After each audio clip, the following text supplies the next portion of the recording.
नमस्कार, जय हिंद, वंदे मातरम दोस्तों। स्वागत है आप सभी का हमारे YouTube चैनल स्टडी पॉइंटर्स में।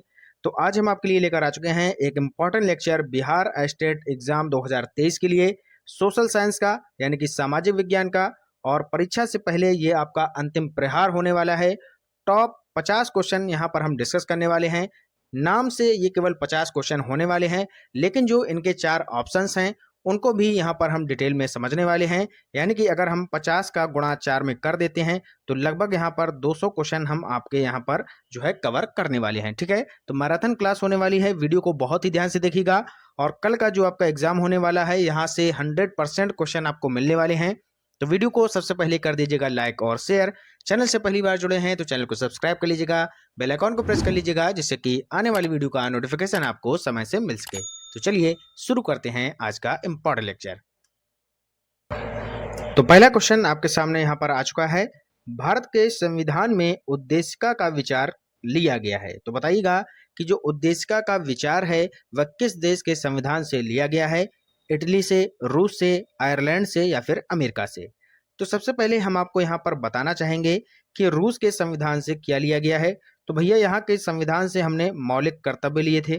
क्या लिए थे भैया? मौलिक कर्तव्य। अगर आपसे पूछा जाए कि किस देश के संविधान से लिए गए हैं तो ये लिए गए हैं रूस के संविधान से। ठीक है, अगर पूछ लिया जाए कि जो नीति निर्देशक तत्व हैं, जो नीति निर्देशक तत्व हैं ये किस देश के संविधान से लिए गए हैं, तो ये भैया लिए गए हैं आयरलैंड के संविधान से। अगर पूछ लिया जाए क्वेश्चन कि जो नीति निर्देशक तत्व हैं ये भैया आपके किस अनुच्छेद के अंतर्गत आते हैं, तो ये आते हैं अनुच्छेद 36 से 51 के अंतर्गत। ठीक है, यहाँ पर क्वेश्चन क्या कह रहा है कि भारत के संविधान में उद्देशिका का विचार कहाँ से लिया गया है? तो ये लिया गया है बच्चों अमेरिका के संविधान से। ठीक है, तो अमेरिका इसका राइट आंसर हो जाएगा। अगर आपसे यहाँ पर पूछ ले कि मौलिक अधिकार कहाँ से लिए गए हैं, अगर आपसे क्वेश्चन मान लीजिए पूछ ले कि मौलिक अधिकार जो है वो किस देश के संविधान से लिए गए हैं, तो ये लिए गए हैं अमेरिका के संविधान से। मौलिक अधिकार का वर्णन अनुच्छेद कहाँ पर है? तो ये है अनुच्छेद 12 से 35 के अंतर्गत। ठीक है, और भाग 3 में इनका वर्णन किया गया है। तो ये सारी जो डिटेल है इसको भी आप नोट करते चलिएगा, दिमाग में फीड करते चलिएगा, आपके लिए इंपॉर्टेंट होने वाला है। तो जो आपका पहला क्वेश्चन है यहाँ पर क्या पूछा गया कि भारत के संविधान में उद्देशिका का विचार कहाँ से लिया गया? तो ये लिया गया अमेरिका के संविधान से। ठीक है, अगला क्वेश्चन है भूगोल का जनक किसे कहा जाता है? तो भूगोल का जनक किसे कहा जाता है ये आपको यहाँ पर बताना है। तो बताइएगा भूगोल का जनक किसे कहा जाता है? तो यहाँ पर पहला ऑप्शन दिया गया है इरेटोस्थनीज। ठीक है, तो भूगोल के लिए जो जियोग्राफिका शब्द है यानी कि जो ज्योग्राफी आपका शब्द आया है उसका जो सर्वप्रथम प्रयोग है वह किसने किया था? तो वह किया था इरेटोस्थनीज ने। ठीक है, अगर यहाँ पर पूछ लिया जाए कि आपसे अगर पूछ ले कि मानव भूगोल का पिता किसे कहा जाता है, क्या पूछ ले? मानव भूगोल का पिता, मानव भूगोल का पिता किसे कहा जाता है? तो ये बच्चों कहा जाता है कार्ल रिटर को। ठीक है, अगर यहीं पर आपसे क्वेश्चन पूछ ले कि भू आकृति का जन्मदाता किसे कहा जाता है, तो वो कहा जाता है पेसल को। भू आकृति का जन्मदाता, भू आकृति का जन्मदाता किसे कहा जाता है? तो ये कहा जाता है किसे भैया? पेसल को कहा जाता है। यहाँ पर पूछा गया है कि भूगोल का जनक किसे कहा जाता है, तो ये कहा जाता है हिकाइटियस को। ऑप्शन नंबर डी आपका राइट आंसर हो जाएगा। ठीक है, क्लियर हो गया, चारों ऑप्शन आपके क्लियर हो गए।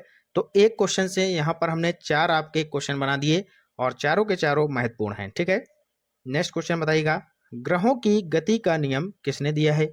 बहुत ही सिंपल क्वेश्चन है, बताइएगा ग्रहों की गति का जो नियम है वह किसने दिया है?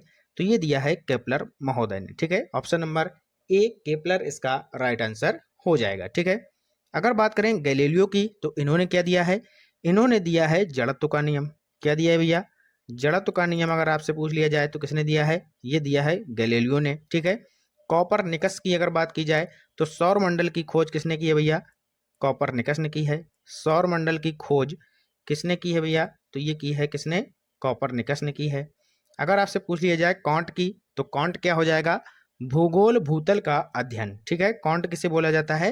तो ये कहा जाता है भूगोल जो आपका भूतल है उसका अध्ययन क्या कहलाता है? कॉन्ट कहलाता है। ठीक है, नेक्स्ट क्वेश्चन बताइएगा सौर मंडल का जन्मदाता किसे कहा जाता है? बताइएगा सौर मंडल का जन्मदाता किसे कहा जाता है? बहुत ही सिंपल क्वेश्चन है। तो ये कहा जाता है सूर्य को। ऑप्शन नंबर डी आपका राइट आंसर हो जाता है। ठीक है। चंद्रमा की अगर बात करें तो चंद्रमा क्या है? पृथ्वी का एकमात्र प्राकृतिक उपग्रह है। क्या है भैया? चंद्रमा जो है पृथ्वी का एकमात्र क्या है? प्राकृतिक उपग्रह है। ठीक है। वहीं अगर हम बात करें शुक्र की, तो शुक्र को क्या कहा जाता है? इसको जो है चमकीला तारा कहा जाता है। क्या कहा जाता है? सॉरी, चमकीला ग्रह कहा जाता है। ठीक है। चमकीला ग्रह आपसे पूछ लिया जाए तो बोला जाता है शुक्र को। और पृथ्वी की बहन किसको बोला जाता है? वो भी शुक्र को बोला जाता है। भोर का तारा या सांझ का तारा किसे कहा जाता है? तो वो भी शुक्र को कहा जाता है। ठीक है। शनि की अगर बात करें तो शनि जो है क्या है? सबसे अधिक उपग्रहों वाला ग्रह है। ठीक है। शनि क्या है? सबसे अधिक उपग्रहों वाला ग्रह है। तो ये भी आप लोग याद रखिएगा। कितने उपग्रह हैं इसके? 82। क्लियर है। आगे चलिएगा। नेक्स्ट क्वेश्चन, निम्नलिखित में से किसे भारतीय नेपोलियन कहा जाता है? तो भैया भारतीय नेपोलियन किसे कहा जाता है, ये आपको यहाँ पर बताना है। बहुत ही सिंपल क्वेश्चन है, कई बार आपके एग्जाम में पूछा गया है। ध्यान से पढ़िएगा और आंसर करिएगा। तो भारतीय नेपोलियन किसे कहा जाता है? तो ये कहा जाता है समुद्रगुप्त को। Option number C will be your right answer. Clear है। नेक्स्ट क्वेश्चन, त्रिपिटक ग्रंथ किस धर्म से संबंधित हैं? बहुत ही अच्छा क्वेश्चन है। त्रिपिटक जो ग्रंथ है आपका किस धर्म से संबंधित है, ये आपको यहाँ पर बताना है। ठीक है। वैदिक धर्म है, बौद्ध धर्म है, जैन धर्म है या फिर शैव धर्म? तो जो त्रिपिटक है ये आपका संबंधित है बौद्ध धर्म से। ऑप्शन नंबर आपका बी यहाँ पर राइट आंसर हो जाएगा। नेक्स्ट क्वेश्चन, हुमायूं नामा किसने लिखा है? बताइएगा, हुमायूं नामा किसने लिखा? चार ऑप्शन आपके सामने हैं। तो हुमायूं नामा किसने लिखा है? ये लिखा है गुलबदन बेगम ने। ऑप्शन नंबर सी यहाँ पर राइट आंसर हो जाएगा। और ये जो है किसकी बहन थी? हुमायूं की बहन थी। ठीक है। हुमायूं की बहन थी ये, तो ये भी आप लोग याद रखिएगा। हुमायूं की बहन कौन थी? गुलबदन बेगम। और इन्हीं के द्वारा हुमायूं नामा लिखा गया है। ठीक है। आईने अकबरी तथा अकबरनामा किसने लिखा है? आईने अकबरी और अकबरनामा, अगर आपसे पूछ लिया जाए कि अकबर नामा किसने लिखा है, तो ये लिखा है अबुल फजल ने। ठीक है। ये क्वेश्चन भी आपसे पूछा जाता है, इसको भी आप लोग याद रखिएगा। ठीक है। अगला यहाँ पर क्या दिया गया है? मुंतकाफ अत अतीक। क्या है? मुंतकाफ अत तवारीख। क्या है भैया? बदायूनी की जो रचना है मुंतकाफ अत तवारीख, ये भी आपसे पूछी जाती है, तो इसको भी आप लोग याद कर लीजिएगा। ठीक है। यहाँ पर हम लिख देते हैं, बदायूनी की एक रचना है, क्या है? मुंतकाफ अत मुंतखाफ अत तवारीख। क्या है भैया? मुंतकाफ अत तवारीख किसकी रचना है? तो यह है बदायूनी की। यहाँ पर क्या पूछा गया था? हुमायूं नामा किसने लिखा है? तो गुलबदन बेगम ने लिखा है। ठीक है। क्लियर है। नेक्स्ट क्वेश्चन बताइएगा, भारत में परमाणु शक्ति का केंद्र कौन सा है? भारत में परमाणु शक्ति का केंद्र कौन सा है, ये आपको यहाँ पर बताना है। बहुत ही सिंपल क्वेश्चन है, ध्यान से पढ़िएगा और आंसर करिएगा। तो परमाणु शक्ति का जो केंद्र है वह है कलपक्कम। ऑप्शन नंबर डी आपका यहाँ पर राइट आंसर हो जाएगा। ये आपका कहाँ पर है? तो ये है आपका तमिलनाडु में। कहाँ पर भैया? तमिलनाडु में है। और इसकी स्थापना कब हुई थी, ये भी आपसे क्वेश्चन पूछा जाता है। तो इसकी स्थापना हुई थी 1983 ईस्वी में। ठीक है। 1983 में इसकी स्थापना हुई थी। क्लियर है। तमिलनाडु का एक लोक नृत्य है जो कि बहुत ही फेमस है, भरतनाट्यम। ये भी आपसे क्वेश्चन बनता है, तो इसको भी आप लोग याद करके चलिएगा। नेक्स्ट क्वेश्चन बताइएगा, पृथ्वी एवं सूर्य के मध्य अधिकतम दूरी की जो स्थिति है इसको किस नाम से जानते हैं? पृथ्वी और सूर्य के मध्य अधिकतम दूरी की स्थिति को किस नाम से जाना जाता है, ये आप बताइएगा। बहुत ही इंपॉर्टेंट क्वेश्चन है और कई बार एग्जाम में रिपीट हो चुका है। सूर्य और पृथ्वी के बीच की जो अधिकतम दूरी है इसको जाना जाता है अपसौर के नाम से। अपसौर। तो ऑप्शन नंबर बी यहाँ पर आपका राइट आंसर हो जाएगा। ठीक है। अगर यहीं पर बात करें, अपसौर की अगर बात करें, तो 4 जुलाई को पृथ्वी जो है सूर्य से अधिकतम दूरी पर स्थित होती है। कब होती है भैया? 4 जुलाई को। ठीक है। तो ये कहलाता है आपका अपसौर। यहीं पर अगर बात करें उपसौर की, उपसौर की अगर बात करें तो 3 जनवरी को पृथ्वी सूर्य से निकटतम दूरी पर स्थित होता है, तो इसको बोला जाता है उपसौर। ठीक है। उपसौर में क्या होता है? निकटतम दूरी और अपसौर में होता है अधिकतम दूरी। ठीक है, उपसौर की घटना कब होती है? तो उपसौर की अगर घटना पूछी जाए तो ये होती है 3 जनवरी को। ठीक है, इस दिन क्या होता है, पृथ्वी और सूर्य के बीच जो है दूरी जो है वो घट जाती है, यानी कि निकटतम हो जाती है। क्लियर है? चलते हैं आगे। नेक्स्ट क्वेश्चन बताइएगा, निम्नलिखित तिथियों में से किस पर ग्रीष्म अयनांत होता है? बहुत ही अच्छा क्वेश्चन है, और यहाँ पर जो आपका शब्द है अयनांत, ये थोड़ा दिक्कत दे सकता है, तो आप लोग बहुत ही अच्छे से क्वेश्चन को पढ़िएगा और बताइएगा क्या हो जाएगा इसका राइट आंसर। सबसे पहले आप लोग बता दीजिएगा कि 21 जून को कौन सा दिवस मनाया जाता है। कमेंट बॉक्स में आंसर करिएगा सभी लोग, 21 जून को कौन सा दिवस मनाया जाता है। यहाँ पर पूछा गया है कि निम्नलिखित तिथियों में से किस पर जो है ग्रीष्म अयनांत होता है, तो ये होता है बच्चों 21 जून। ऑप्शन नंबर डी आपका यहाँ पर राइट आंसर हो जाएगा। 21 जून को क्या होता है कि सूर्य कर्क रेखा पर लंबवत चमकता है। इसके परिणाम स्वरूप क्या होता है कि उत्तरी गोलार्ध में सबसे बड़ा दिन होता है। ठीक है, इसी दिन को ग्रीष्म ऋतु में ये जो है दिन होता है, क्योंकि 21 जून को क्या होता है, गर्मी होती है, आपको स्वाभाविक पता है। तो ग्रीष्म ऋतु में 21 जून को क्या होता है कि सूर्य जो है कर्क रेखा पर लंबवत चमकता है, और यह जो है सबसे बड़ा दिन होता है। ठीक है, तो ये आपको समझ में आ गया। अगर यहीं पर आपसे पूछ लिया जाए 22 दिसंबर, ठीक है, 22 दिसंबर अगर आपसे पूछ लिया जाए तो 22 दिसंबर को सूर्य जो है मकर रेखा पर लंबवत चमकता है। इसके परिणाम स्वरूप उत्तरी गोलार्ध में सबसे छोटा दिन होता है। तो सबसे छोटा दिन कब हो जाएगा आपका? 22 दिसंबर को। सबसे बड़ा दिन कब हो जाएगा भैया आपका? 21 जून को। ठीक है, तो ये दोनों चीज़ें आपको याद रखनी है, एग्जाम में आपसे पूछा जाता है। क्लियर है? आगे चलते हैं। नेक्स्ट क्वेश्चन बताइएगा, सूर्य से पृथ्वी पर प्रकाश को आने में कितना समय लगता है? तो यहाँ पर बताइएगा कितना समय लगता है। सूर्य से पृथ्वी तक जब आता है प्रकाश आपका, तो कितना समय लेता है बताइएगा। बहुत ही सिंपल क्वेश्चन है, 8 मिनट 3 सेकेंड। ठीक है, ऑप्शन नंबर बी आपका यहाँ पर राइट आंसर हो जाएगा। ठीक है, नेक्स्ट क्वेश्चन, निम्नलिखित में से कौन सी शीत महासागरीय धारा है? बताइएगा, शीत महासागरीय धारा निम्न में से कौन सी है, ये आपको यहाँ पर बताना है। तो शीत महासागरीय धारा कौन सी हो जाएगी? तो ये हो जाएगी बेंगुएला धारा। ऑप्शन नंबर सी यहाँ पर राइट आंसर हो जाएगा। दक्षिणी अटलांटिक महासागर की ये जो है एक ठंडी जलधारा है, तो इसका राइट आंसर क्या हो जाएगा? बेंगुएला जल धारा। ठीक है, क्लियर है? अगर यहीं पर बात करें ब्राजील धारा की, तो अटलांटिक महासागर में ब्राजील तट पर चलने वाली ये जो है गर्म धारा है। ये भैया कैसी है? गर्म है। ठीक है, गर्म जलधारा है। अगर बात करें यहाँ पर क्यूरेशियो की अगर बात करें तो ये कहाँ पर चलती है? जापान तट पर चलती है, और ये भी कैसी है? गर्म जलधारा है। ठीक है, ये भी कैसी है? गर्म जलधारा है।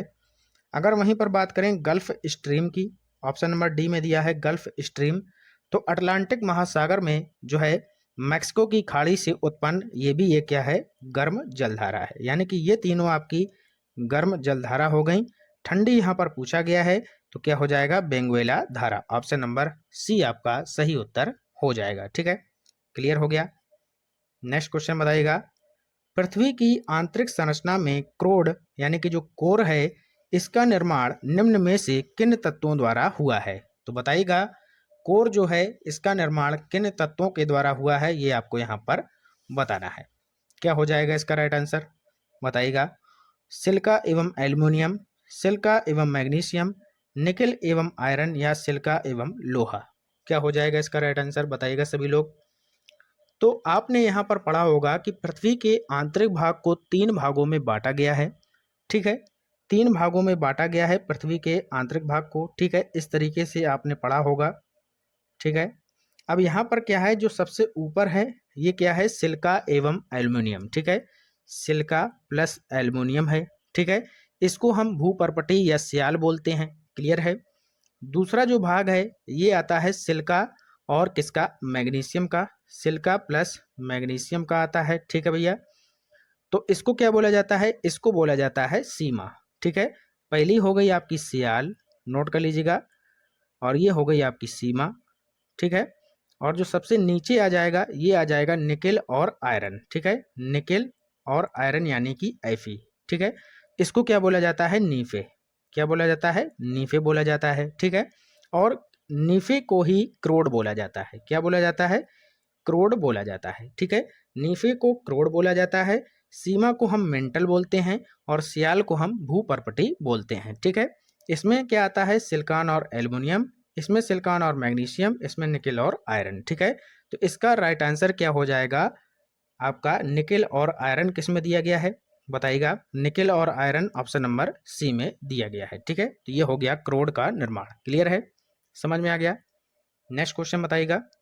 ऑपरेशन फ्लड संबंधित है, बहुत ही सिंपल क्वेश्चन है। ऑपरेशन फ्लड संबंधित है, किससे संबंधित है? तो ये संबंधित है दुग्ध उत्पादन से। ऑप्शन नंबर बी यहाँ पर आपका राइट आंसर हो जाएगा। ऑपरेशन फ्लड की जो शुरुआत है ये कब हुई थी? 1970 ईस्वी में हुई थी।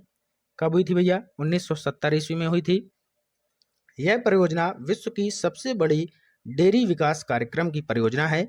इस परियोजना के संस्थापक कौन थे? आपसे क्वेश्चन पूछा जाता है, यानी कि अध्यक्ष कौन थे? तो वो थे वर्गीज कुरियन, ठीक है। वर्गीज कुरियन नाम जो है ये आप लोग याद रखिएगा, वर्गीज कुरियन, ठीक है। ये इसके जो है संस्थापक थे, ठीक है। क्लियर हो गया? आगे चलते हैं। नेक्स्ट क्वेश्चन, सिकंदर लोदी ने किस नगर की स्थापना की थी बताइएगा?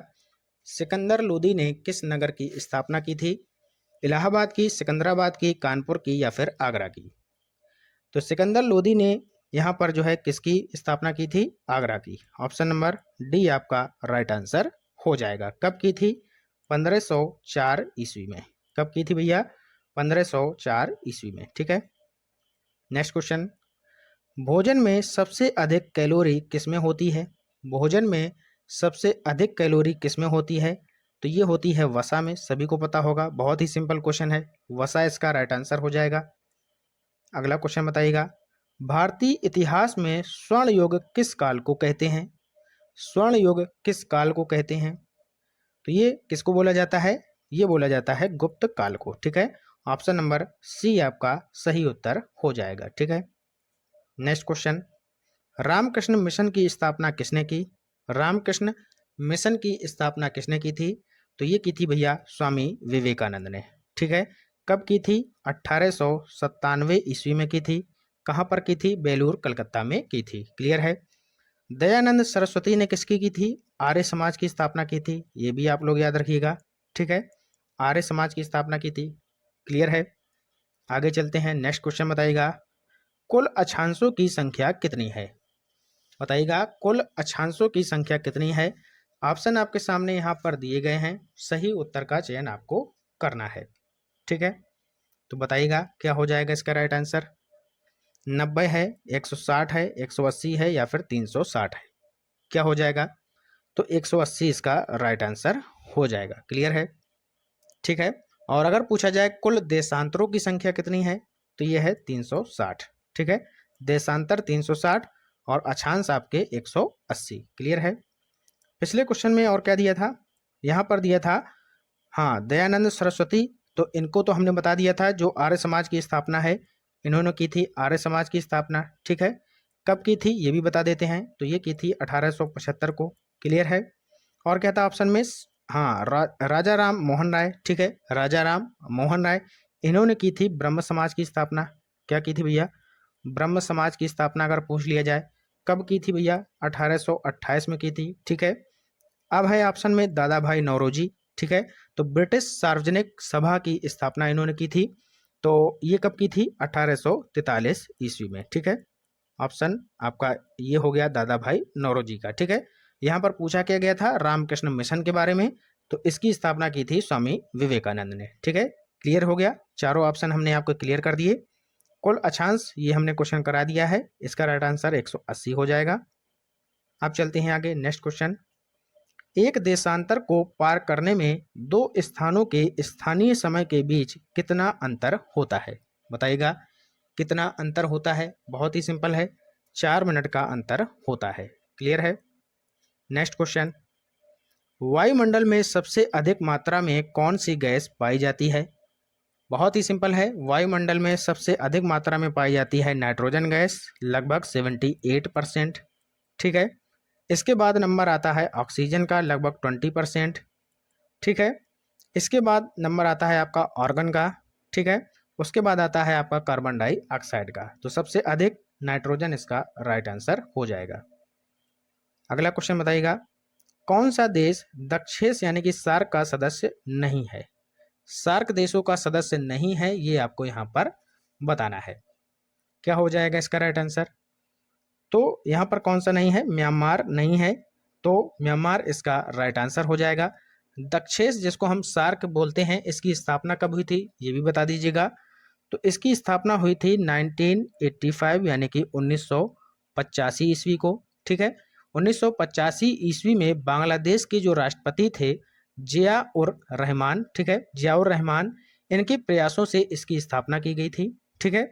स्थापना के समय जो सार्क देश के जो सदस्य थे वो कितने थे टोटल? वो थे 7, ठीक है। परंतु वर्तमान में सदस्यों की संख्या जो है अब बढ़कर कितनी हो गई है? 8 हो गई है। इनमें से कौन कौन से सदस्य हैं उनको आप लोग नोट कर लीजिएगा। एक तो है हमारा भारत देश, ठीक है, एक है हमारा भारत देश। फिर एक नोट कर लीजिएगा आपका नेपाल है, ठीक है, एक नेपाल नोट कर लीजिएगा। फिर उसके बाद मालदीव है, ये यहाँ पर नोट पहले से दिया है, मालदीव है, ठीक है।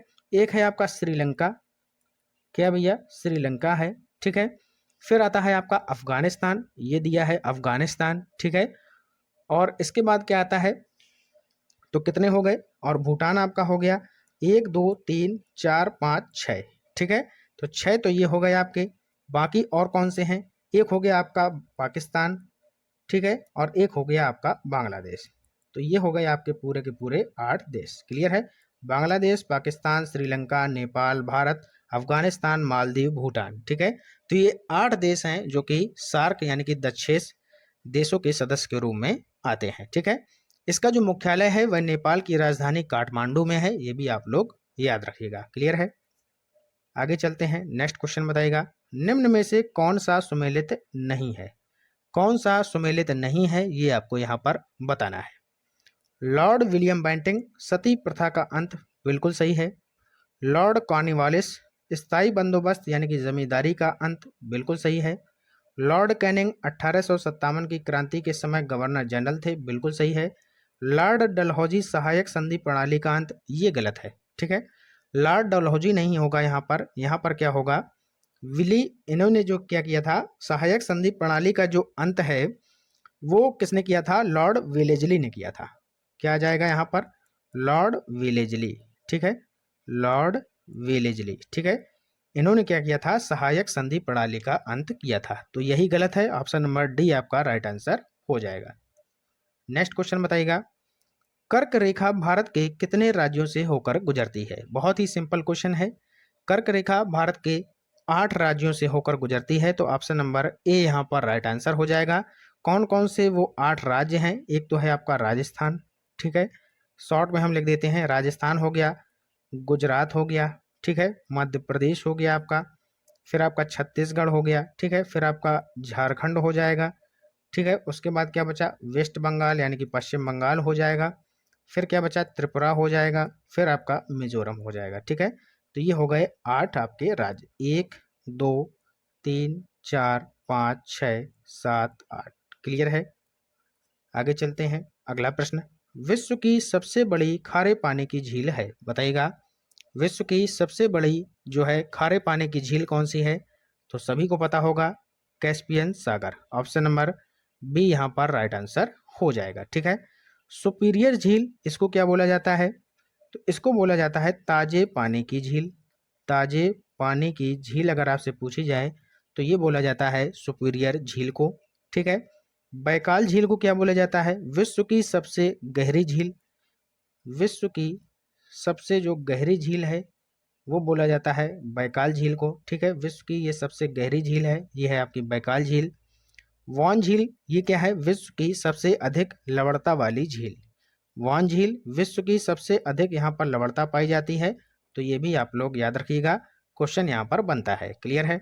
अगला क्वेश्चन है, आंधी तूफान, मेघ गर्जन और वर्षा किस मंडल में होती है? तो जो बरसात का मौसम है, जब बारिश होती है या फिर आंधी तूफान आती है, तो ये सारी जो क्रियाएं हैं ये होती हैं क्षोभ मंडल के अंतर्गत। तो ऑप्शन नंबर ए यहाँ पर राइट आंसर हो जाएगा। समताप मंडल की अगर बात करें तो हवाई जहाज उड़ाने के लिए ये जो है आदर्श मंडल माना जाता है। ठीक है, इस मंडल में क्या है, ओजोन लेयर पाई जाती है जो सूर्य से आने वाली पराबैंगनी किरणों को पृथ्वी तक आने से रोकती है। ठीक है, मध्य मंडल, इसको जो है सबसे ठंडी परत के रूप से जाना जाता है। आयन मंडल में क्या होता है, इसमें जो है रेडियो तरंगे पाई जाती हैं। ठीक है, क्लियर हो गया। आगे चलते हैं। शिपकिला प्रसिद्ध पर्वतीय दर्रा कहाँ पर स्थित है? तो बताइएगा, शिपकिला प्रसिद्ध जो पर्वतीय दर्रा है ये कहाँ पर स्थित है? जम्मू कश्मीर में, उत्तराखंड में, सिक्किम में या फिर हिमाचल प्रदेश में? अगर बात करें जम्मू कश्मीर की तो यहाँ पर क्या है, काराकोरम दर्रा है, जोजिला दर्रा है और क्या है, बुर्जिल दर्रा है। ठीक है, नोट कर लीजिएगा। एक तो जोजिला काफ़ी पूछा जाता है, बुर्जिल भी काफ़ी पूछा जाता है, तो ये कहाँ पर है, आपके जम्मू कश्मीर में है। काराकोरम भी है, ये भी पूछा जाता है। ठीक है, उत्तराखंड की अगर बात करें तो उत्तराखंड में क्या है, माना दर्रा है और नीति दर्रा है। एक तो है आपका माना दर्रा और एक है आपका नीति दर्रा। ठीक है, इसके बाद सिक्किम की अगर बात करें तो यहाँ पर बहुत ही फेमस है, नाथुला दर्रा है। ठीक है, कौन सा भैया, नाथुला दर्रा है और जयलेपला। ठीक है, जयलेपला भी काफ़ी पूछा जाता है, इसको भी आप लोग याद रखिएगा। और यहाँ पर पूछा गया है शिपकिला प्रसिद्ध दर्रा, ये कहाँ पर है, हिमाचल प्रदेश में। ऑप्शन नंबर डी आपका राइट आंसर हो जाएगा। ठीक है, नेक्स्ट क्वेश्चन बताइएगा, भारतीय संविधान की 8वीं अनुसूची में कितनी भाषाओं का उल्लेख है? बहुत ही इंपॉर्टेंट क्वेश्चन है ये। और 8वीं अनुसूची का एक हमने सेपरेट वीडियो भी आपको प्रोवाइड कराया था, जिन्होंने नहीं देखा है तो आप लोग देख सकते हैं। 8वीं अनुसूची बाई स्टडी पॉइंटर्स आप डालेंगे, आपको वीडियो मिल जाएगा। ठीक है, वहाँ पर डॉक्टर भीमराव अंबेडकर की जी की जो है हमने इमेज लगाई हुई है थंबनेल में। ठीक है, और जिनको नहीं मिलता है तो डिस्क्रिप्शन में हम लिंक दे देंगे, वहाँ से जाकर आप लोग देख लीजिएगा। ठीक है, वहाँ पर हमने डिटेल में पूरा डिस्कस किया है 8वीं अनुसूची के बारे में। क्लियर है? तो 8वीं अनुसूची में कितनी भाषाओं का उल्लेख है? तो 22 भाषाओं का उल्लेख है। क्लियर है? ऑप्शन नंबर बी आपका राइट आंसर हो जाएगा। ठीक है, चलते हैं आगे। नेक्स्ट क्वेश्चन बताइएगा, संविधान के किस संशोधन के अंतर्गत 6 से 14 वर्ष के बच्चों की शिक्षा मौलिक अधिकार बन गई है? तो यहाँ पर कौन सा संशोधन हुआ था जिससे ये कार्य हुआ था? 42वां संविधान संशोधन, 44वां, 73वां या फिर 86वां? क्या हो जाएगा इसका राइट आंसर? 42वां संविधान संशोधन में क्या हुआ था? ये हुआ था आपका सबसे पहले 1976 में 42वां संविधान संशोधन। ठीक है, इस संविधान को लघु संविधान यानी कि मिनी कॉन्स्टिट्यूशन के रूप में भी जाना जाता है ये। ठीक है, तो अगर आपसे पूछ लिया जाए कि लघु संविधान किसे कहा जाता है, तो ये कहा जाता है 42वें संविधान संशोधन को। ठीक है, कब हुआ था? 1976 में हुआ था। क्लियर है? इसके द्वारा संविधान की प्रस्तावना में 3 शब्द जोड़े गए थे। कौन कौन से? एक था आपका धर्मनिरपेक्ष, एक था आपका समाजवाद और एक था आपका अखंडता। ठीक है, ये 3 शब्द आपको याद रखने हैं। क्लियर है? अब बात करते हैं 44वें संविधान संशोधन की। ये हुआ था आपका 1978 में। कब हुआ था भैया? 1978 में। संपत्ति के अधिकार को भाग 3 से हटाकर इसको कहाँ पर रखा गया? अनुच्छेद 300 का में। ठीक है, जो संपत्ति का अधिकार था, ठीक है, उसको यहाँ से हटा दिया गया, भाग 3 से हटा दिया गया और कहाँ पर रखा गया? अनुच्छेद 300 का में। ठीक है, और वर्तमान में 6 जो है मौलिक आपके अधिकार बचे हैं। ठीक है, मौलिक अधिकार कहाँ से लिए गए हैं? अमेरिका के संविधान से, हम पहले ही आपको बता चुके हैं। ठीक है, अब आता है आपका 73वां संविधान संशोधन। ये आपका कब हुआ था? तो ये हुआ था 1992 में, यानी कि 1992 में हुआ था। ठीक है, संविधान में एक यहाँ पर क्या हुआ? नया भाग 9 तथा एक नई अनुसूची 11वीं जो अनुसूची है, इसको यहाँ पर जोड़ा गया। ठीक है, पंचायती राज व्यवस्था को संवैधानिक यहाँ पर दर्जा प्रदान किया गया था, तो ये भी आप लोग याद रखिएगा। और जो आपकी यहाँ पर क्वेश्चन पूछा गया है, 6 से 14 वर्ष के जो बच्चे हैं इनको मौलिक अधिकार दिया गया था शिक्षा का, तो ये दिया गया था 86वें संविधान के, जो है आपका 86वां जो संविधान संशोधन हुआ था, इसके अंतर्गत ये जो है दिया गया था। और ये 86वां संविधान संशोधन आपका कब हुआ था? ये हुआ था 2002 में। ठीक है, तो ये भी आप लोग याद रखिएगा। क्लियर है? तो चारों ऑप्शन आपके यहाँ पर क्लियर हो गए होंगे। नेक्स्ट क्वेश्चन बताइएगा, भारत के संविधान के अनुसार निम्नलिखित में से कौन सा मौलिक अधिकार नहीं है? बताइएगा, कौन सा मौलिक अधिकार नहीं है, ये आपको यहाँ पर बताना है। क्वेश्चन नंबर आपका कौन सा है? 29 नंबर का क्वेश्चन है। बताइएगा कौन सा नहीं है। अभी हमने आपको बताया था किसे हटाया गया था। तो ये क्वेश्चन कोई भी बच्चा गलत नहीं करेगा। क्या हो जाएगा इसका राइट आंसर? इसका राइट आंसर हो जाएगा संपत्ति का अधिकार। ठीक है, तो ये जो है अब आपका मौलिक अधिकार में नहीं आता है, इसको कहाँ रखा गया है? अनुच्छेद 300 का के अंतर्गत। क्लियर है? नेक्स्ट क्वेश्चन, बहुत ही अच्छा क्वेश्चन है। तो यहाँ पर सही जोड़े आपको बनाना है। एक तरफ वनस्पति के प्रकार हैं और एक तरफ पौधों की प्रजातियां हैं। ठीक है, उष्ण कटिबंधीय वर्षावन, इसका मिलान करना है आपको। तो ये किससे मिलेगा? ये जाकर मिलेगा आपका महोगनी से। ठीक है, उष्ण कटिबंधीय पतझड़ वन, ये क्या हो जाएगा आपका? तो इसका हो जाएगा क्या? क्या हो जाएगा इसका? ये हो जाएगा सॉल। ठीक है, ये हो जाएगा आपका सॉल। फिर आपका कटीली झाड़ियाँ, ठीक है, कटीली झाड़ियाँ ये क्या हो जाएंगी? बबूल से संबंधित हो जाएंगी। और मैंग्रोव वन ये हो जाएंगे सुंदरी। ठीक है, तो क्या है? 4, फिर है 1, फिर है 2, फिर है 3। तो 4, 1, 2, 3 कहाँ पर है? ऑप्शन नंबर बी में। तो यही हमारा राइट आंसर हो जाएगा। नेक्स्ट क्वेश्चन देखिएगा, फिर से सही सुमेलित बताना है आपको। सुमेलित करिएगा। वित्त आयोग किस अनुच्छेद के अंतर्गत आता है? वित्त आयोग किस अनुच्छेद के अंतर्गत आता है? तो ये आता है भैया अनुच्छेद 280 के अंतर्गत। ठीक है, वित्तीय आपातकाल की अगर यहाँ पर बात की जाए, वित्तीय आपातकाल की, तो अनुच्छेद 360। ठीक है, राज्यसभा की बात की जाए तो अनुच्छेद किस में आ जाएगा? अनुच्छेद 312 के अंतर्गत आ जाएगा। संवैधानिक संशोधन ये आ जाएगा अनुच्छेद 368। ठीक है, तो यहाँ पर 4, फिर क्या हो जाएगा? 4, 1, 2, 3, 4, 1, 2, 3, यानी कि इसका भी right answer option number B हो जाएगा। 4, 1, 2, 3। क्लियर है? नेक्स्ट क्वेश्चन, निम्नलिखित में से कौन सा जोड़ा गलत है? बताइएगा कौन सा जोड़ा गलत है। लंदन में आपकी थेम्स नदी, ठीक है, पेरिस आपका डार्लिंग नदी, न्यूयॉर्क हडसन नदी, दिल्ली यमुना नदी। तो ये किनारे बसे हुए आपके जो शहर हैं इनके बारे में यहाँ पर पूछा गया है। बताइएगा क्या हो जाएगा इसका राइट आंसर? गलत आपको पहचानना है। क्या हो जाएगा इसका राइट आंसर? तो इसका राइट आंसर हो जाएगा आपका पेरिस। पेरिस जो है ये किस नदी के किनारे बसा है? तो ये बसा है आपका सीन नदी के किनारे। सीन नदी के किनारे। ठीक है, डार्लिंग नदी जो है ये कहाँ पर है? तो ये है आपकी सिडनी में, ऑस्ट्रेलिया में। क्लियर है? लंदन थेम्स सही है, न्यूयॉर्क हडसन सही है, दिल्ली यमुना सही है, लेकिन पेरिस यहाँ पर सीन नदी के किनारे है, तो ये आपका गलत है। क्लियर है? नेक्स्ट क्वेश्चन, निम्नलिखित में से कौन सा युग्म सुमेलित नहीं है? तो फिर से आपको बताना है कि कौन सा गलत है। बताइएगा क्या हो जाएगा? देवी पाटन मंदिर तुलसीपुर, वृंदावन मथुरा, ठीक है, विश्वनाथ मंदिर वाराणसी, जेके मंदिर लखनऊ। तो जेके मंदिर कहाँ पर है? बताइएगा। जेके मंदिर भैया आपका लखनऊ में नहीं है, ये कहाँ पर है? कानपुर में है। बहुत ही सिंपल क्वेश्चन है। कहाँ पर है भैया? कानपुर में है। इसकी स्थापना 1960 ईस्वी में हुई थी। ठीक है, क्लियर है? तो ऑप्शन नंबर डी आपका राइट आंसर हो जाएगा। क्लियर है? नेक्स्ट क्वेश्चन, निम्नलिखित में से सही सुमेलित करना है। बताइएगा चौसा का युद्ध कब हुआ था? घाघरा का युद्ध, कन्नौज का युद्ध, हल्दी घाटी का युद्ध। क्लियर करिएगा क्या हो जाएगा इसका राइट आंसर। चौसा का जो युद्ध है आपका ये कब हुआ था? तो ये हुआ था भैया 1539 ईस्वी में, चौसा का युद्ध। ठीक है, तो इसका तो तीसरा हो जाएगा पहले का। ठीक है, सॉरी दूसरा, दूसरा हो जाएगा चौसा का युद्ध। घाघरा का युद्ध कब हुआ था? घाघरा का युद्ध कब हुआ था? 1529 में हुआ था। ठीक है, उसके बाद कन्नौज का युद्ध कब हुआ था? तो ये हुआ था 1540 ईस्वी में। हल्दी घाटी का सभी को पता होगा 1576 ईस्वी में। यानी कि ऑप्शन नंबर डी यहाँ पर हमारा राइट आंसर हो जाएगा। दूसरा, चौथा, पहला, तीसरा। क्लियर है?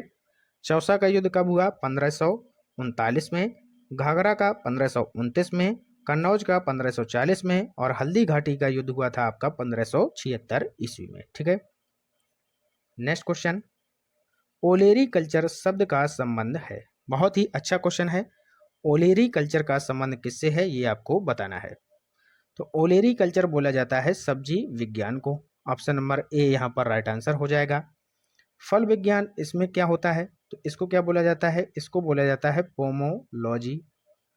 पोमोलॉजी बोला जाता है, नोट कर लीजिएगा। ठीक है, पुष्प विज्ञान बहुत ही सिंपल है, फ्लोरिकल्चर, फ्लोरी कल्चर बोला जाता है। ठीक है, फ्लोरिकल्चर हो गया। फसल विज्ञान एग्रीकल्चर, सभी को पता होगा एग्रीकल्चर हो गया ये, ठीक है, एग्रीकल्चर हो गया। तो ऑप्शन नंबर ए इसका राइट आंसर हो जाएगा। अगला क्वेश्चन बताइएगा, सिलवासा की राजधानी है, बताइएगा सिलवासा की राजधानी है, क्या हो जाएगा राइट आंसर? दादरा एवं Nagar Haveli. Option number B इसका सही उत्तर हो जाएगा। लक्षद्वीप की जरा बता दीजिएगा, क्या है राजधानी लक्षद्वीप की? क्या है, क्या है भैया? कवारथी है, ठीक है। दमन एवं द्वीप की बता दीजिएगा, दमन है, क्या भैया? दमन है। अरुणाचल प्रदेश की क्या है? अरुणाचल प्रदेश की बता दीजिएगा, ईटानगर है, सभी को पता है, बहुत ही सिंपल है क्वेश्चन, ठीक है। आगे चलते हैं, नेक्स्ट क्वेश्चन, अष्टाध्यायी के लेखक हैं, अष्टाध्यायी के लेखक कौन है ये आपको बताना है, बहुत ही इंपॉर्टेंट क्वेश्चन है। अष्टाध्यायी के लेखक कौन है बताइएगा सभी लोग। तो इसके लेखक हैं पाणिनि, ठीक है। ऑप्शन नंबर सी यहाँ पर आपका राइट आंसर हो जाएगा, सी यहाँ पर राइट आंसर हो जाएगा। वेद व्यास, वेद व्यास क्या है भैया? ये महाभारत के हैं रचयिता, महाभारत के हो गए, ठीक है। इसके बाद जो सुखदेव हैं, सुखदेव क्या थे? ये जो है वेद व्यास के पुत्र थे, ठीक है।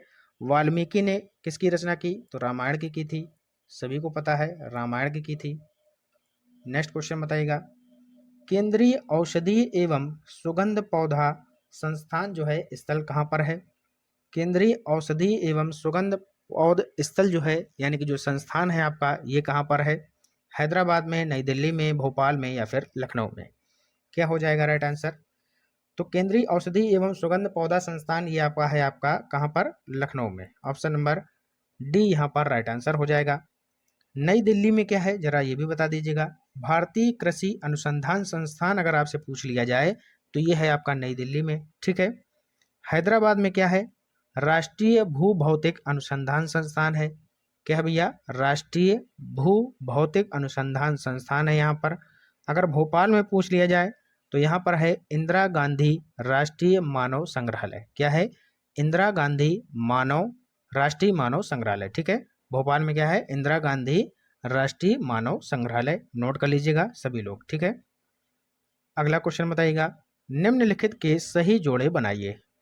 सही जोड़े आपको बनाना है। क्वेश्चन यहाँ पर अब धीरे धीरे जो लेवल है वो हार्ड होता चला जा रहा है, तो सभी लोग क्वेश्चन जो हैं बहुत ही ध्यान से पढ़िएगा। एक तरफ शैलों के प्रकार दिए गए हैं, एक तरफ उनके उदाहरण दिए गए हैं, ठीक है। अंतर्भेदी आग्नेय शैल, इसका क्या हो जाएगा? किससे संबंधित हो जाएगा ये? तो ये हो जाएगा ग्रेनाइट से संबंधित, ठीक है। अगला है बहिर्भेदी आग्नेय शैल, इसका संबंध किससे हो जाएगा? इसका हो जाएगा बेसाल्ट से, ठीक है। तो चौथा और पहला किस ऑप्शन में दिया गया है? चौथा और पहला केवल एक ही ऑप्शन में दिया गया है, तो यही हमारा राइट आंसर हो जाएगा, ठीक है। आगे देखने की जरूरत नहीं है, ऑप्शन नंबर बी आपका सही उत्तर हो जाएगा। नेक्स्ट क्वेश्चन, निम्न में से कौन सा एक उष्णकटिबंधीय घास स्थल है? बताइएगा, उष्णकटिबंधीय घास स्थल इसमें से कौन सा है? तो ये है आपका सवाना। ऑप्शन नंबर ए यहाँ पर राइट आंसर हो जाएगा। पंपास कहाँ पर है? अर्जेंटीना में है, अर्जेंटीना, ठीक है। कहाँ पर है? अर्जेंटीना में है। स्टेपीज कहाँ पर है? स्टेपी जो है आपका ये है यूरोप में, कहाँ पर है भैया? यूरोप में है। डाउन्स कहाँ पर है आपका? ऑस्ट्रेलिया में है, सभी को पता है ऑस्ट्रेलिया इसका हो जाएगा, ठीक है। ये सभी कैसे हैं? ये तीनों के तीनों आपके कैसे हैं? शीतोष्ण कटिबंधीय घास के मैदान है। यहाँ पर पूछा क्या गया है? उष्ण कटिबंधीय, तो इसका राइट आंसर सवाना हो जाएगा। अगला क्वेश्चन बताइएगा, मुस्लिम लीग की स्थापना कब हुई? मुस्लिम लीग की स्थापना कब हुई बताइएगा। तो ये हुई थी 1906 ईस्वी में। ऑप्शन नंबर ए यहाँ पर राइट आंसर हो जाएगा। 1907 में क्या हुआ था? 1907 में क्या हुआ था? तो 1907 में हुआ था आपका कांग्रेस का सूरत अधिवेशन, कांग्रेस का सूरत अधिवेशन हुआ था, ठीक है भैया, क्लियर है। 1920 में क्या हुआ था? 1920 में क्या हुआ था? असहयोग आंदोलन, असहयोग आंदोलन हुआ था, ठीक है, नोट कर लीजिएगा। 1930 में क्या हुआ था बताइएगा। तो दांडी यात्रा निकाली गई थी, ठीक है, दांडी यात्रा निकाली गई थी, क्लियर है। नेक्स्ट क्वेश्चन, भारतीय संविधान में राज्य के नीति निर्देशक तत्व कहाँ से लिए गए हैं? तो हमने आपको बताया था ये लिए गए हैं आयरलैंड के संविधान से। इनका जो वर्णन है वह है अनुच्छेद 36 से 51 के मध्य में, ठीक है। अमेरिका से मौलिक अधिकार लिए गए हैं, रूस से मौलिक कर्तव्य लिए गए हैं, ठीक है, क्लियर है। और ऑस्ट्रेलिया से समवर्ती सूची ली गई है, क्लियर। चलते हैं आगे, नेक्स्ट क्वेश्चन बताइएगा, सौर मंडल का सबसे बड़ा उपग्रह कौन सा है? सौर मंडल का सबसे बड़ा उपग्रह कौन सा है? तो ये है गैनीमीड। क्या है भैया? गैनीमीड इसका राइट आंसर हो जाएगा। डीमोस क्या है? सौर मंडल का सबसे छोटा उपग्रह है। डीमोस क्या है? ये आपका सौर मंडल का सबसे छोटा उपग्रह है। बृहस्पति क्या है? सौर मंडल का सबसे बड़ा ग्रह है, क्लियर है। और बुध क्या है? सौर मंडल का सबसे छोटा ग्रह है, क्लियर। नेक्स्ट क्वेश्चन है, निम्नलिखित में से कौन सा सुमेलित नहीं है? तो कौन सा सुमेलित नहीं है ये आपको यहाँ पर बताना है। विटामिन ए रतौंधी, सही है कि गलत है बताइएगा सभी लोग। विटामिन ए रतौंधी बिल्कुल सही है। विटामिन बी से बेरी बेरी रोग हो जाता है इसकी कमी से। विटामिन सी से स्कर्वी, ये भी सही है। विटामिन डी जनन शक्ति का कम हो जाना, ये गलत है, ठीक है। जनन शक्ति का कम हो जाना विटामिन ई की कमी से होता है, विटामिन ई की कमी से होता है। और विटामिन डी की कमी से क्या होता है? तो सूखा रोग, जिसको हम रिकेट्स बोलते हैं, ये हो जाता है। तो यही गलत है, ऑप्शन नंबर डी इसका राइट आंसर हो जाएगा। नेक्स्ट क्वेश्चन, निम्नलिखित में से कौन सा सही सुमेलित नहीं है? फिर से क्वेश्चन पूछा गया है। विश्व पर्यावरण दिवस 5 जून को मनाया जाता है, बिल्कुल सही है। विश्व जल दिवस 22 मार्च को मनाया जाता है, बिल्कुल सही है। विश्व पृथ्वी दिवस 22 अप्रैल को मनाया जाता है, बिल्कुल सही है। विश्व जैव विविधता दिवस 7 अप्रैल को नहीं मनाया जाता है, बल्कि कब मनाया जाता है? तो ये मनाया जाता है 22 मई को, ठीक है। ये 22 की डेट आपके लिए बहुत महत्वपूर्ण है। 22 मई विश्व जैव विविधता दिवस, 22 अप्रैल पृथ्वी दिवस, 22 मार्च जल दिवस, क्लियर है। और 11 जुलाई को क्या मनाया जाता है, जरा बताइएगा। 11 जुलाई को विश्व जनसंख्या दिवस, ये भी आप लोग याद रखिएगा। नेक्स्ट क्वेश्चन, निम्नलिखित में से कौन सा सही सुमेलित नहीं है? बताइएगा कौन सा सही सुमेलित नहीं है। पानीपत का प्रथम युद्ध आपका कब हुआ था? पानीपत का प्रथम युद्ध कब हुआ था? तो ये हुआ था 1526 ईस्वी को। यहाँ पर क्या दिया गया है? 1556। 1556 में पानीपत का द्वितीय युद्ध हुआ था, तो यही गलत है, ऑप्शन नंबर ए यहाँ पर गलत दिया गया है, ठीक है। बक्सर का युद्ध 1764 में हुआ था, सही है। भारत पाकिस्तान युद्ध 1971 सही है। कारगिल युद्ध 1999 सही है, ठीक है। नेक्स्ट क्वेश्चन बताइएगा, जिम कॉर्बेट राष्ट्रीय उद्यान किस राज्य में स्थित है? ये आपको बताना है। तो जिम कॉर्बेट राष्ट्रीय उद्यान जो है ये है आपका उत्तराखंड में, ऑप्शन नंबर बी यहाँ पर राइट आंसर हो जाएगा। और फूलों की घाटी कहाँ पर है? अगर आपसे क्वेश्चन पूछ ले कि फूलों की घाटी कहाँ पर स्थित है, तो ये भी आपके कहाँ है? उत्तराखंड में है। अगर पूछ ले कि शांत घाटी कहाँ पर है, शांत घाटी यानी कि साइलेंट वैली कहाँ पर है, तो वो है केरल में। और केरल में है आपका पेरियार वन्यजीव अभ्यारण्य, ठीक है। पेरियार वन्यजीव अभ्यारण्य कहाँ पर है? तो ये भी आपका कहाँ पर है? केरल में है, ठीक है, याद रखिएगा। अगर पूछ ले असम में, तो असम में आपका काजीरंगा नेशनल पार्क है। काजीरंगा हो गया, मानस हो गया, ठीक है, ओरांग हो गया, ठीक है, नोट कर लीजिएगा।